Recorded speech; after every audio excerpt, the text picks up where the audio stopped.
నమస్కారం AC news కి స్వాగతం.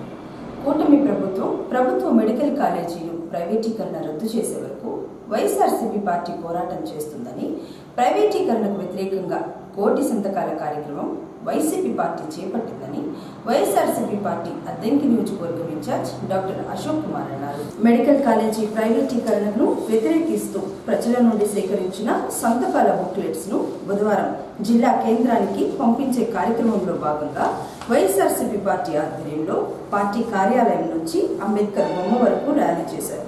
కార్యక్రమంలో ఇన్ఛార్జ్ అశోక్ కుమార్ తో పాటు పార్టీ పరిశీలకులు వెంకట ప్రసాద్ హాజరయ్యారు. భారతదేశ చరిత్రలో వైసీపీ ప్రభుత్వం అధికారంలో ఉన్నప్పుడు కేంద్రం నుంచి 17 మెడికల్ కాలేజీలు మంజూరు చేయించుకుని 5 కాలేజీలు పూర్తి చేయగా మరో 2 కాలేజీలకు సంబంధించి 90% పనులు పూర్తి చేశారని, కూటమి ప్రభుత్వం అధికారంలోకి వచ్చిన తర్వాత మెడికల్ కాలేజీలు ప్రైవేటీకరణ చేస్తుందని, ప్రైవేటీకరణ రద్దు చేయమని వైసీపీ పోరాటం చేస్తుందని అశోక్ కుమార్ తెలిపారు. స్వతంత్ర భారతదేశంలో ఎప్పుడూ లేని విధంగా దాదాపు 17 గవర్నమెంట్ మెడికల్ కాలేజీలని మన రాష్ట్రానికి శాంక్షన్ చేయించుకోవడం జరిగింది. దానిలో భాగంగా 2019, 2020, 2021 మధ్యకాలంలో దాదాపు 2 సంవత్సరాల పాటు యావత్ ప్రపంచాన్నే కరోనా మహమ్మారి ఏ విధంగా అతలాకుతలం చేసిందో మీ అందరికీ తెలుసు. ఆ రోజు మిగిలి ఉన్నటువంటి 3 సంవత్సరాల్లోనే ఈ మెడికల్ కాలేజీలని ముందుకు తీసుకెళ్ళడానికి కార్యరూపణ చేశారు. దానిలో భాగంగా 5 మెడికల్ కాలేజీలు కంప్లీట్గా ఫినిష్ చేయటము, అండర్ గ్రాడ్యుయేషన్ కోర్సులు స్టార్ట్ చేయడం జరిగింది. ఇంకొక 2 మెడికల్ కాలేజీలు దాదాపు 90 నుంచి 95% వరకు ఫినిష్ చేయడం జరిగింది. కానీ దురదృష్టవశాత్తు కూటమి ప్రభుత్వం 2024లో గద్దెనెక్కిన తర్వాత ఎక్కడ వేసిన గొంగళి అక్కడే ఉన్నట్టు ప్రతి మెడికల్ కాలేజీల్లో పనులు ఆగిపోయాయి. ఏదైతే ఇంతకుముందు స్టార్ట్ చేసినటువంటి మెడికల్ కాలేజీల్లో అండర్ గ్రాడ్యుయేషన్ సీట్స్ వచ్చాయో అది బ్రహ్మాండంగా ప్రోగ్రెస్ అవుతూ ఈరోజు పోస్ట్ గ్రాడ్యుయేషన్ సీట్స్ కూడా సాధించడం జరిగింది. ఎన్నో లక్షల కుటుంబాలకి డైరెక్ట్గా ఇండైరెక్ట్గా చాలా ఉపయోగపడుతుంది అది. కానీ మిగతా మెడికల్ కాలేజీల్ని ఏవైతే గవర్నమెంట్ పరంగా రన్ చేయాల్సినవి ఉన్నాయో వాటన్నిటినీ ప్రైవేటైజేషన్ చేయడానికి కూటమి ప్రభుత్వం పూనుకున్నది. ఆ ప్రైవేటైజేషన్ని వెంటనే ఆపివేయాలని శ్రీ వైఎస్ జగన్మోహన్ రెడ్డి గారి ఆదేశాల మేరకు ఆయన ఆధ్వర్యంలో రాష్ట్రంలోని ప్రతి నియోజకవర్గంలో కూడా ఈ ప్రజా ఉద్యమాన్ని, కోటి సంతకాల ప్రజా ఉద్యమాన్ని స్టార్ట్ చేయడం జరిగింది. 175 నియోజకవర్గాల్లో సంతకాలు సేకరించి గవర్నర్ గారికి అందజేసి దాన్ని ప్రైవేటైజేషన్ ఎట్టి పరిస్థితుల్లో ఆపాలని మేము ప్రయత్నం చేస్తున్నాము. ప్రజలందరూ కూడా బ్రహ్మాండంగా సహకరించారు. తప్పుడు హామీలు ఇచ్చి ఎవరైతే గద్దెనెక్కారో వాళ్ళకి బుద్ధి చెప్పడానికి ప్రజలందరూ ఇప్పటికే సిద్ధంగా ఉన్నారు. మేము ఒక్కటే అడుగుతున్నాము, ఇన్ని లక్షల మందికి ఉపయోగపడేటువంటి వీటిని ప్రైవేటైజేషన్ వల్ల మీకు ఏం లాభం అవుతుంది? మహా అయితే మీ బ్యాంక్ బ్యాలెన్స్ కొంత పెరుగుతుందేమో, అంతకు మించి ఏమీ జరగదు. కానీ ఇది గవర్నమెంట్ ఆధ్వర్యంలో కనుక రన్ అయితే ఎన్నో లక్షల కోట్ల మందికి, ప్రజలకు చాలా ఉపయోగపడేటటువంటి మణిహారాలు.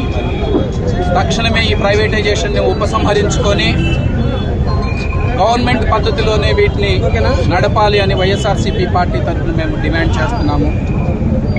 ఈ నెల 17వ తారీఖున రాష్ట్రం నలుమూల నుంచి వచ్చి సేకరించినటువంటి ఈ కోటి సంతకాల్ని శ్రీ జగన్మోహన్ రెడ్డి గారి ఆధ్వర్యంలో గవర్నర్ గారికి అందజేయబోతున్నాము. ప్రతి ఒక్కళ్ళు కూడా ఆ కార్యక్రమంలో పాలు పంచుకొని మీరు ఈ కార్యక్రమానికి ఎంత సపోర్ట్ చేస్తున్నారో తెలియజేయాలని కూటమి ప్రభుత్వంలో ఏ ఒక్క చదువుకున్న నాయకుడైనా సరే లేదా వైద్యం గురించి ఎవ్వరు తెలిసినా కానీ వాళ్ళతో నేను డిబేట్కి రెడీగా ఉన్నానండి. ఏ విధంగా ప్రైవేటైజేషన్ హెల్ప్ చేస్తుంది అనేది వాళ్ళనే నేను క్వశ్చన్ చేస్తున్నాను. చిన్న ఎగ్జాంపుల్ చెప్తాను. ఉమ్మడి ఆంధ్రప్రదేశ్లో అప్పుడు అపోలో హాస్పిటల్స్కి ఇదే విధానంలో పీపీపీ అనే విధానంలో భూమి కేటాయించడం జరిగింది. 30 సంవత్సరాలు, 33 సంవత్సరాలు, 63 సంవత్సరాలు పీపీపీ విధానంలో ఇచ్చినందుకు కొంత పర్సంటేజ్ ఆఫ్ పీపుల్కి, 20-30 ఆఫ్ పీపుల్కి ప్రతి ఒక్కరికి కూడా ఫ్రీ హెల్త్ చెకప్స్ చేయాలని, అదేవిధంగా మెరుగైన వైద్యం ఉచితంగా అందించాలని ఆ రోజు కండిషన్ పెట్టారు. మీలో కూటమి ప్రభుత్వంలో ఒక్కళ్ళనైనా నేను ఛాలెంజ్ చేస్తున్నానండి. ఒక్కళ్ళైనా వెళ్ళి అపోలో హాస్పిటల్లో మీరు ఫ్రీగా వైద్యం చేయించుకొని బయటికి రాగలరా? అశోక్ కుమార్ గారి నాయకత్వం, చింతలపూడి అశోక్ కుమార్ గారి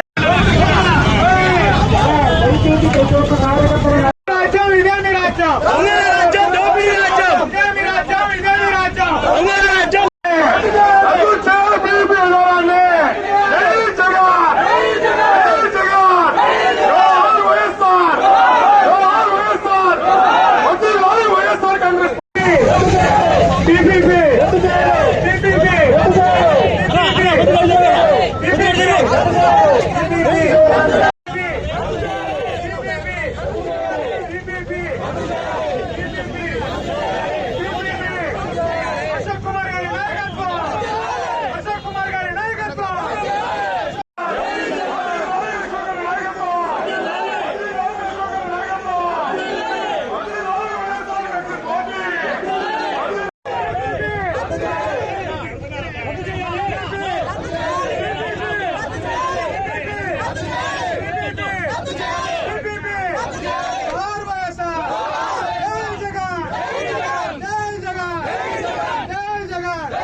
రైతులు పండించిన పంటలకు గిట్టుబాటు ధర కల్పించి మోంతా తుఫాన్ కారణంగా నష్టపోయిన రైతులను తక్షణమే ఆదుకోవాలని సిపిఐ పార్టీ సంతమాగులూరు మండలం కార్యదర్శి ఖాదర్ బాషా డిమాండ్ చేశారు. పంటలకు గిట్టుబాటు ధర కల్పించాలని కోరుతూ బుధవారం అద్దంకి వ్యవసాయ శాఖ సహాయ సంచాలకులు కార్యాలయం ముందు నిరసన కార్యక్రమాన్ని చేపట్టారు.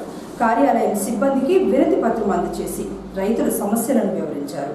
ఈ సందర్భంగా ఖాదర్ బాషా మాట్లాడుతూ రైతుల సమస్యలు పరిష్కరించడంలో కూటమి ప్రభుత్వం విఫలమైందని, సంతమాగులూరు, బల్లికురవ మండలాల్లో అగ్రహార భూములు ఏళ్ల తరబడి సాగు చేస్తుంటే నేటికి పట్టాదారుని పాసు పుస్తకాలు ఇవ్వలేకపోయారని ఖాదర్ బాషా విమర్శించారు. ఇది రైతుల ప్రభుత్వమని ఎన్నికల సమయంలో చెప్పుకోవటం తప్ప మిగతా సమయాల్లో రైతుల సమస్యలు పట్టించుకోవడం లేదని సిపిఐ పార్టీ నేతలు మండిపడ్డారు. రాష్ట్ర పార్టీ పిలుపు మేరకు భారత కమ్యూనిస్టు పార్టీ సిపిఐ మరియు ఆంధ్రప్రదేశ్ రైతు సంఘం ఆధ్వర్యంలో వ్యవసాయ కార్యాలయం ముందు రైతులు పండించినటువంటి పంటలకు గిట్టుబాటు ధర కల్పించాలని, అదేవిధంగా మంతా తుఫాన్కు నష్టపోయిన రైతులను ఆదుకోవాలని వ్యవసాయ కార్యాలయం ముందు ధర్నా కార్యక్రమం నిర్వహించి మెమోరాండం ఇవ్వడం జరిగింది.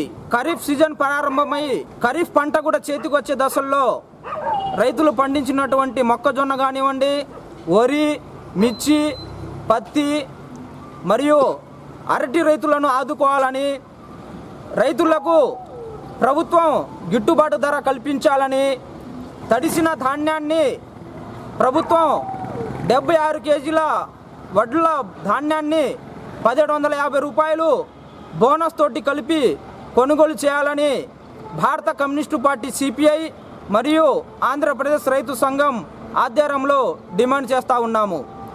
అంతేకాకుండా ఒక పక్క ఏమో అతివృష్టి అనావృష్టి వలన పంటలు నష్టపోయి వేల రూపాయలలో పెట్టుబడులు పెట్టి తుఫాను వలన నష్టపోయి మన వర్షాల ముంతా తుఫాను వలన వేల పంటలు నష్టపోవడం జరిగింది.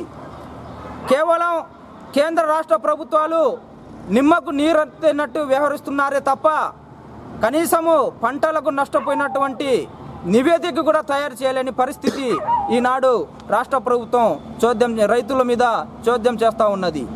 దీనిని పూర్తిగా రైతులను పండించిన పంటలకు గిట్టుబాటు ధర కల్పించి నాణ్యమైన మద్దతు ధర ప్రకటించి రైతులను ఆదుకోవాలని, రైతులను ఆదుకోలేని తరుణంలో భారత కమ్యూనిస్టు పార్టీ సిపిఐ మరియు ఆంధ్రప్రదేశ్ రైతు సంఘం ఆధ్వర్యంలో పెద్ద ఎత్తున ఉద్యమాలు చేపట్టి కేంద్ర రాష్ట్ర ప్రభుత్వాలను రైతులను ఆదుకునేంత వరకు పోరాటం చేస్తామని ఈ సందర్భంగా హెచ్చరిస్తూ ఉన్నాము. రైతులు రోజుకి 45 నిమిషాలకు ఒక్కొక్కసారి రైతులు ఆత్మహత్యలు చేసుకునే పరిస్థితి ఏర్పడింది. రైతులు ఎందుకు ఆత్మహత్య చేసుకుంటున్నారు, రైతులకు ఏ విధంగా ఆదుకోవాలి అనేది కూడా రాష్ట్ర ప్రభుత్వానికి, ఈ కూటమి ప్రభుత్వానికి వాళ్లకు ఎట్టి పరిస్థితుల్లో రైతుల మీద ప్రేమ కనబడటం లేదు.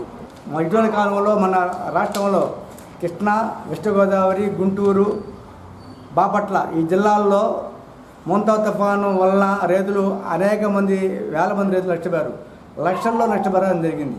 అయితే ఈ గవర్నమెంట్ ఏముందంటే ఆ రోజుల్లో మేము రైతులను ఆదుకుంటాం, రైతులకి ఖచ్చితంగా పట్టిన పని గిట్టుబాటు ధర కల్పిస్తాం, నష్టపరిహారం కింద 50,000 పరిస్తాం అంది. ఇంతవరకు ఆ రైతులకు సంబంధించిన కార్యక్రమం కానీ ఆ ప్రాసెస్ కానీ ఇంతవరకు సెంట్రల్ గవర్నమెంట్కి పంపించిన దాఖలాలు లేవు. రైతు సంఘం కలెక్ట్ చేసుకుని ఈ మధ్యన గుంటూరులో ఉన్న ఏ అయితే రైతు సంఘం సంబంధించిన కార్పొరేషన్ ఉందో దాని దగ్గర కూడా ధర్నా పెట్టాలని చెప్పి నిర్ణయించారు, ధర్నా పెట్టారు.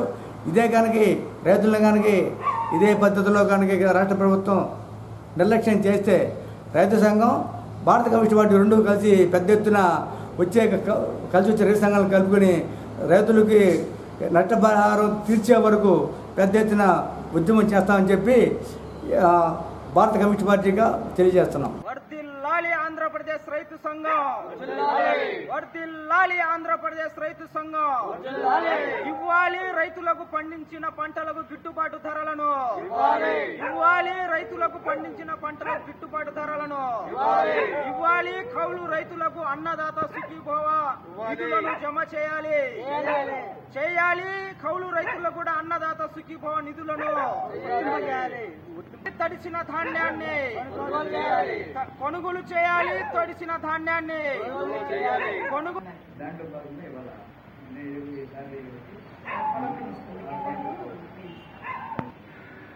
ఒకసారి చూడండి.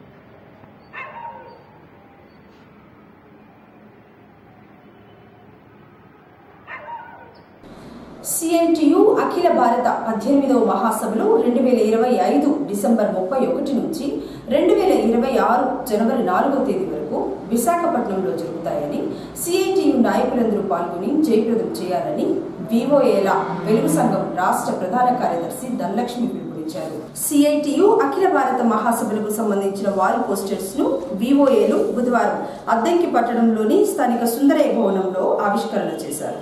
ఈ సందర్భంగా ధనలక్ష్మి మాట్లాడుతూ, సిఐటియు ఏర్పడిన తరువాత మొదటిసారిగా ఆంధ్రప్రదేశ్ రాష్ట్రంలో 18వ మహాసభలు జరగనున్నాయని, మహాసభలకు దేశవ్యాప్తంగా 29 రాష్ట్రాల నుంచి ప్రతినిధులు హాజరు కానున్నారని, భారతదేశంలో జరుగుతున్న కార్మిక ఉద్యమాలు పరిశీలించడానికి 20 దేశాల ప్రతినిధులు వస్తున్నారని ధనలక్ష్మి చెప్పారు.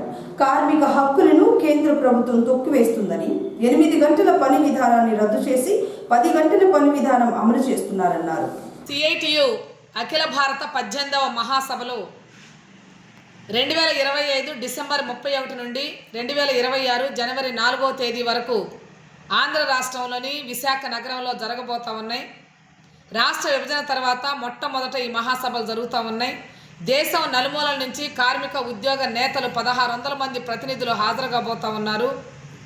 20 దేశాల నుంచి కార్మిక నేతలు సౌహార్ద సందేశాలు ఇవ్వడం కోసం రాబోతా ఉన్నారు. కేంద్రంలో ఉన్నటువంటి మోడీ, రాష్ట్రంలో ఉన్నటువంటి కూటమి ప్రభుత్వం ప్రజా వ్యతిరేక విధానాలని అవలంబిస్తూ ఉంది, కార్మిక ఉద్యోగ వ్యతిరేక విధానాలను అవలంబిస్తూ ఉంది. ప్రజా సంపదను కార్పొరేట్ సంస్థలకు కారు చౌకగా కట్టబెట్టేటటువంటి పని చేస్తూ ఉన్నారు. ప్రభుత్వ రంగ సంస్థలన్నింటినీ ప్రైవేటీకరణ చేసే పని చేస్తూ ఉన్నారు.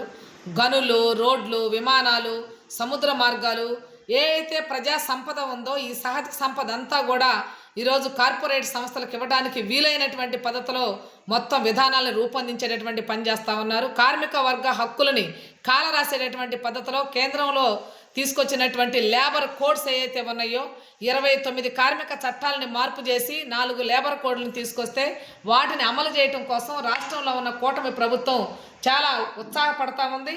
ఇప్పటికే అసెంబ్లీలో తీర్మానం చేయించింది. 8 గంటల పనిదినాన్ని 13 గంటలకు పెంచే పని చేశారు. అలాగే నైట్ షిఫ్టుల్లో మహిళలు పనిచేయాలనేటటువంటి పద్ధతిలో కూడా తీర్మానం జరిగింది. ఈ ఆంధ్ర రాష్ట్రంలో ఇప్పటికే గంజాయి, మాదక ద్రవ్యాలు విచ్చలవిడిగా రాజ్యం వెళ్తూ ఉన్నాయి. మహిళలకి పట్టపగలే రక్షణ లేకుండా పోతూ ఉంది. రాత్రి షిఫ్టుల్లో కూడా పనిచేస్తే వాళ్ళని సేఫ్గా ఇళ్ళకి వెళ్ళేటటువంటి బాధ్యత యజమానులది అనే పద్ధతిలో ఈరోజు ప్రభుత్వం చెప్తా ఉంది. యజమానులు ఏ బాధ్యత తీసుకోవడానికి సిద్ధంగా లేరు. వాళ్ళకి ఆఖరికి నెలకి మహిళలుగా ఉన్నటువంటి వాళ్ళకి నెలలో ఋతుక్రమ సమయంలో 3 రోజులు సెలవు ఇచ్చేటటువంటి పరిస్థితి కూడా లేదు. కూర్చోవడానికి అవకాశం లేదు. నిలబడే వర్క్ చేయాల్సిన పరిస్థితులు చాలా డిపార్ట్మెంట్లో ఉన్నాయి. మరుగుదొడ్లు సౌకర్యం లేవు, మంచినీళ్ళు లేవు, సమాన పనికి సమాన వేతనం లేవు. ఇన్ని రకాల సమస్యలతో ఈరోజు అల్లాడుతూ ఉంటే నైట్ షిఫ్టుల్లో పనిచేయాలని చెప్పడం అనంటే ఇది చాలా అత్యంత దుర్మార్గమైంది. దీన్ని ఇప్పటికైనా రాష్ట్ర ప్రభుత్వం విరమించుకోవాలని కోరుతా ఉన్నాం. కేంద్ర రాష్ట్ర ప్రభుత్వాలు అనుసరిస్తున్నటువంటి ఈ ప్రజా వ్యతిరేక విధానాలు ఏవైతే ఉన్నాయో, కార్మిక వ్యతిరేక విధానాలు ఏవైతే ఉన్నాయో వీటి గురించి చర్చ జరగబోతా ఉంది. రాబోయే కాలంలో రైతాంగము, వ్యవసాయ కార్మికులు, విద్యార్థులు, యువకులు, మహిళలు అందరూ కలిసి పెద్ద ఎత్తున ఆందోళన పోరాటాలకి ఈ మహాసభలు వేదిక కాబోతా ఉన్నాయి. 4వ తేదీన జరిగేటటువంటి భారీ బహిరంగ సభ, మహా ప్రదర్శన ఈ రెండింటికి సంబంధించి ఈ రాష్ట్రంలో ఉన్నటువంటి 50 మంది కార్మికులు, ఉద్యోగులు కుటుంబాలతో సహా పాల్గొనమని ఇప్పటికే పిలుపునిచ్చేటటువంటి పనిచేశాం. ఈ రాష్ట్రంలో పనిచేస్తున్నటువంటి ఏపీ వెలుగు విఓఏ ఉద్యోగుల సంఘం పిలుపునిస్తా ఉన్నాం. విఓఏలందరూ కూడా పాల్గొని ఈ బహిరంగ సభను జయప్రదం చేయాలని కోరుతా ఉన్నాం. పాలకులు మారినప్పుడల్లా విఓఏల తొలగింపులు పెరుగుతూ ఉన్నాయి, అక్రమ తొలగింపులు పెరుగుతున్నాయి, వేధింపులు పెరుగుతూ ఉన్నాయి. అందుకోసం విఓఏలు స్వేచ్ఛగా స్వచ్ఛందంగా పనిచేయాలి. పొదుపు మహిళలకి వాళ్ళ సేవలు నిర్ద్వంద్వంగా అందించాలి అని అంటే విఓఏలకి హెచ్ఆర్ పాలసీ అమలు చేయాలని అడుగుతా ఉన్నాం. జయప్రదం చేయండి. విశాఖలో జరిగే సిఐటి అఖిల భారత మహాసభలను 2025 డిసెంబర్ 31 నుండి 2026 జనవరి 4 వరకు జరిగే సిఐటి అఖిల భారత 18వ మహాసభలను అద్దంకి మండలం నాగులపాడు గ్రామ సచివాలయానికి బెస్ట్ మెయింటెనెన్స్ అవార్డు దక్కింది. బుధవారం ప్రపంచ మరుగుదొడ్ల ప్రచారం ముగింపు కార్యక్రమంలో భాగంగా కలెక్టరేట్లో ఏర్పాటు చేసిన కార్యక్రమంలో భాగంగా నాగులపాడు పంచాయతీ కార్యదర్శి సుభాషిణికి కలెక్టర్ డాక్టర్ వినోద్ కుమార్ శాలువా కప్పి సత్కరించారు. ఈ సందర్భంగా సుభాషిణిని ఎంపీడీఓ వరుదిని సచివాలయం సిబ్బంది అభినందించారు.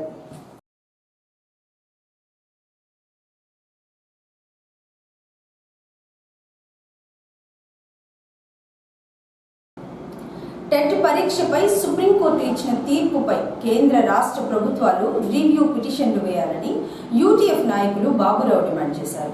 విద్యా హక్కు చట్టాన్ని సవరణ చేయాలని కోరుతూ బుధవారం అద్దెంకి పట్టణంలోని అంబేద్కర్ విగ్రహం వద్ద యూటీఎఫ్ ఆధ్వర్యంలో ఉపాధ్యాయులు నిరసన కార్యక్రమాన్ని చేపట్టారు. ఎంఆర్ఓ శ్రీచరణ్ కు వినతి పత్రము అందజేశారు. ఈ సందర్భంగా బాబురావు మాట్లాడుతూ ప్రభుత్వ పాఠశాలల ఉపాధ్యాయులు డిఎస్సి ద్వారా రిక్రూట్ అయ్యి సర్వీసులో అనేక సర్వీసులు పొందిన తరువాత కూడా సర్వీసులో కొనసాగాలంటే టెట్ పరీక్ష పాస్ కావాల్సిందే అని సుప్రీంకోర్టు తీర్పు ఇవ్వడం పట్ల ఉపాధ్యాయులు తీవ్ర ఆందోళన చెందుతున్నారని, ఇదే సమయంలో కేంద్ర ప్రభుత్వం సుప్రీంకోర్టు తీర్పుపై రివ్యూ పిటిషన్ వేయడం లేదా విద్యా హక్కు చట్టం సెక్షన్ 23లో మార్పులు చేయవలసి ఉంటుందని న్యాయ నిపుణులు చెబుతున్నారని బాబురావు తెలిపారు. సుప్రీంకోర్టు తీర్పుని సమీక్షించాలని అన్ని రాష్ట్ర ప్రభుత్వాలు రివ్యూ పిటిషన్ వేయడం జరిగింది. కేరళ, తమిళనాడు, తెలంగాణ ఈ రాష్ట్రాలు, మన రాష్ట్రంలో కూడా గౌరవ విద్యాశాఖ మంత్రి గారు మనం మెమోరాండం ఇచ్చిన తర్వాత రివ్యూ పిటిషన్ వేస్తామని చెప్పి ఉన్నారు. కానీ అది ఒక విధంగా ఆలస్యం అవుతూ ఉంది. కావున వెంటనే సుప్రీంకోర్టులో రివ్యూ పిటిషన్ వేసి దాన్ని పునఃసమీక్షించే విధంగా సుప్రీంకోర్టుని ఉత్తర్వులు ఇచ్చే విధంగా రాష్ట్ర ప్రభుత్వం ప్రయత్నం చేయాలని కోరుకుంటూ ఇప్పుడు దీని మీద మన రాష్ట్ర కమిటీ వాళ్ళు పిలుపు మేరకు అన్ని ఎంఆర్ఓ ఆఫీసులు, డివిజన్ కేంద్రాల్లో కాబట్టి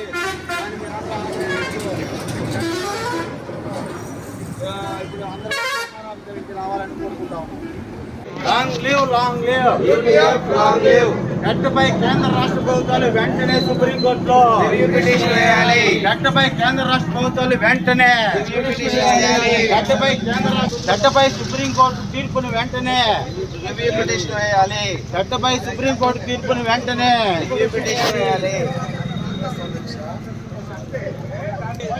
విద్యా హక్కు చట్టం 23(2)ను సవరించాలి. టెట్పై పార్లమెంట్లో విద్యా హక్కు చట్టం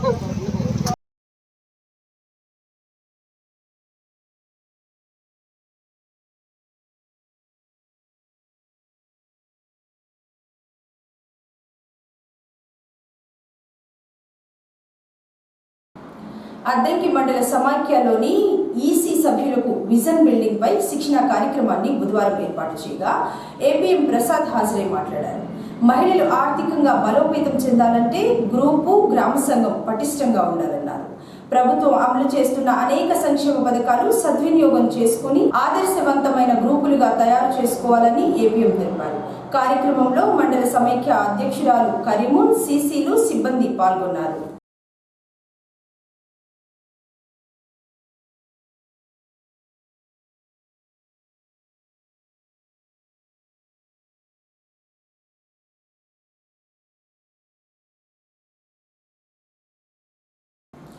మానవ హక్కులు రోజువారీ అవసరాలు లాంటివని, ప్రతి మనిషి సమాజంలో స్వేచ్ఛగా జీవించే హక్కు ఉందని, మనిషి వారి హక్కుల గురించి తెలుసుకోవాలని హెల్ప్ స్వచ్ఛంద సంస్థ ప్రాజెక్ట్ డైరెక్టర్ బివి సాగర్ అన్నారు. అంతర్జాతీయ మానవ హక్కుల దినోత్సవం సందర్భంగా దిశ ఆధ్వర్యంలో మేదరమెట్ల హెల్ప్ కార్యాలయంలో బుధవారం హక్కులపై అవగాహన కార్యక్రమాన్ని ఏర్పాటు చేయగా బివి సాగర్ హాజరై మాట్లాడారు. ప్రపంచ మానవ హక్కుల దినోత్సవం 1948 డిసెంబర్ 10వ తేదీన ఐక్యరాజ్య సమితి ఆమోదించిందని, ప్రతి ఒక్కరూ మానవ హక్కుల గురించి తెలుసుకుని వారికి అన్యాయం జరిగినప్పుడు న్యాయం కోసం పోరాటం చేయాలన్నారు. మహిళా హక్కులకు భంగం కలిగిస్తే చట్టపరమైన చర్యలు ఉంటాయని సాగర్ చెప్పారు. పురుషులతో పాటు మహిళలు కూడా అన్ని రంగాల్లో స్వేచ్ఛగా జీవించే హక్కు ఉందని, జాతి వివక్షత అనేది ఎక్కడ ఉండరాదని సాగర్ పేర్కొన్నారు. ఈరోజు అంతర్జాతీయ మానవ హక్కుల దినోత్సవం సందర్భంగా అందరికీ మానవ హక్కులు అందజేయాలి. ప్రతి ఒక్కరికి మానవ హక్కులు ఉల్లంఘన జరగకూడదు. మనందరం కూడా పనిచేసే ప్రాంతాలు సెక్స్ వర్కర్స్తో, సెక్స్ వర్కర్ పిల్లలతో, అదేవిధంగా సమాజంలో అనేక మంది ప్రభుత్వ వ్యవస్థ సిబ్బందితో అనేక చోట్ల పనిచేస్తుంటాం. కేవలం మనం ఎక్కువగా ఫోకస్ చేసి పనిచేసేది ఎవరైతే సెక్స్ వర్కర్స్, PLHS, HIV/AIDS బాధితులు, వారికి పిల్లలతో పనిచేస్తుంటాం. వారు ఎక్కడ కూడా వారి హక్కులకి భంగం కలగకుండా, ఏవైతే వాడు సమాజంలో అందరితో పాటు స్వేచ్ఛగా జీవించాలి, సమానత్వంతో జీవించాలి, వారికి రోజువారీ అవసరాలు తీరుతూ ఉండాలి. అంతేగాని వారి పట్ల ఎట్లా కూడా ఎవరు కూడా వివక్షత చూపించకూడదు. ప్రతి మనిషికి ఎక్కడైతే హక్కులు భంగం కలగకుండా ఉంటుందో, ప్రతి వ్యక్తి తన స్వేచ్ఛగా తన హక్కుల్ని అనుభవించగలడో అటువంటి సంఘం తొందరగా అభివృద్ధి చెందింది, ఆ రాష్ట్రం అభివృద్ధి చెందింది, ప్రపంచం అభివృద్ధి చెందింది. ఎప్పుడైతే మానవ హక్కులు ఉల్లంఘన జరిగిద్దో కుటుంబ వ్యవస్థ విచ్ఛిన్నం అయిపోద్ది, సమాజం విచ్ఛిన్నం అయిపోద్ది, రాష్ట్రం విచ్ఛిన్నం అయిపోద్ది, ప్రపంచం విచ్ఛిన్నం అయిపోద్ది. మనందరికి కూడా గౌరవప్రదంగా జీవించే హక్కు ఉంది, సమానమైన చట్టాలు అవలంబించే హక్కు ఉంది. మనకి మన పట్ల స్వేచ్ఛగా మన భావాలు చెప్పుకునేటటువంటి హక్కు కూడా మనకుంది. సంఘటితమై మనం ఒక సమాజంలో పౌరులుగా జీవించడం కూడా మన హక్కు ఉంది. సంఘటిత పోరాటాలు చేసి హక్కులు సాధించుకోవడం కూడా మనకి హక్కులు ఉన్నాయి. మన హక్కులకి రోజువారీ అవసరాలతో పాటు మనం చాలా నిత్యం ఈ హక్కుల గురించి రోజువారీ మాట్లాడుతూ ఉండాలి. హక్కుల గురించి మనం ఎవరికైతే ఈ హక్కులు ఉల్లంఘన జరుగుతుందో వారిని మనం గుర్తించి, వారికి ఆ హక్కులు ఉల్లంఘన జరిగిన వాళ్ళని మనం రక్షించి, వారి హక్కులు కాపాడి, వాళ్ళు తిరిగి సమాజంలో మంచి పౌరులుగా, మంచి మహిళగా, మంచి విద్యార్థులుగా తయారు చేసుకోవటానికి మనం ఈ హక్కుల్ని క్షేత్రస్థాయి వరకు తీసుకెళ్ళాలి. ఈ హక్కులు 1948 UN వాళ్ళు ప్రపంచం అంతా కూడా ఐక్యరాజ్య సమితి ఆమోదించి డిసెంబర్ 10 జరుపుకుంటున్నారు. ఈ రోజు మన మేదమెట్ల కార్యాలయంలో మనతో పాటు ఉన్నటువంటి సిబ్బంది, కొంతమంది సెక్స్ వర్కర్స్ అందరితో కలిపి మనం చేసి క్షేత్రస్థాయిలో మనం వెళ్ళేసి ఏమైతే ఇక్కడ మనం తెలుసుకున్నామో, ఏ హక్కులు అందరికి కూడా మనం తెలియజేయాలి. ఎక్కడైనా ఈ హక్కుల ఉల్లంఘన జరిగి వారి బాధితులు ఆవేదనకు గురి, ఆత్మహత్య చేసుకుని మనోవేదన గురయ్యేట పరిస్థితికి పోకుండా మనం చూడాలి. ప్రతి ఒక్కరిని కూడా మనం ఈ హక్కులు చేరే విధంగా చెప్పాలి. ప్రధానంగా 7 రకాల హక్కులు ఉన్నాయి. జీవించే హక్కు, గౌరవప్రదంగా ప్రదే హక్కు, చట్టాన్ని అందరికి అవలంబించుకునే హక్కు, ఇట్లా ప్రతిరోజు కూడా మనకి సమాజంలో విద్యుత్ అందించుకునే హక్కు, మన స్వేచ్ఛగా మనకు కావాల్సిన ఆహారాన్ని, మన ఇష్టమైన ఆహారం తినే హక్కు, ఏ మనిషికి కూడా ఈ ఆహారం తినకూడదు, కుల వివక్షత ఉండకూడదు. ఆంధ్రప్రదేశ్ నైపుణ్య అభివృద్ధి సంస్థ ఆధ్వర్యంలో ఏర్పాటు చేసిన జాబ్ మేళాలో అద్దంకి KRK డిగ్రీ కళాశాల నుంచి 12 మంది విద్యార్థులు ఉద్యోగాలకు ఎంపిక అయ్యారని ఇన్ఛార్జి ప్రిన్సిపల్ డాక్టర్ ప్రసాద్ తెలిపారు. ఈ సందర్భంగా విద్యార్థులను కళాశాల అధ్యాపకులు అభినందించారు.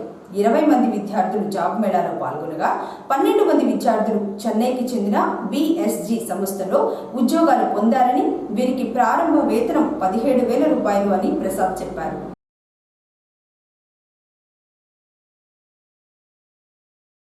ఏసీ న్యూస్ ఇంతటితో సమాప్తం. నమస్కారం.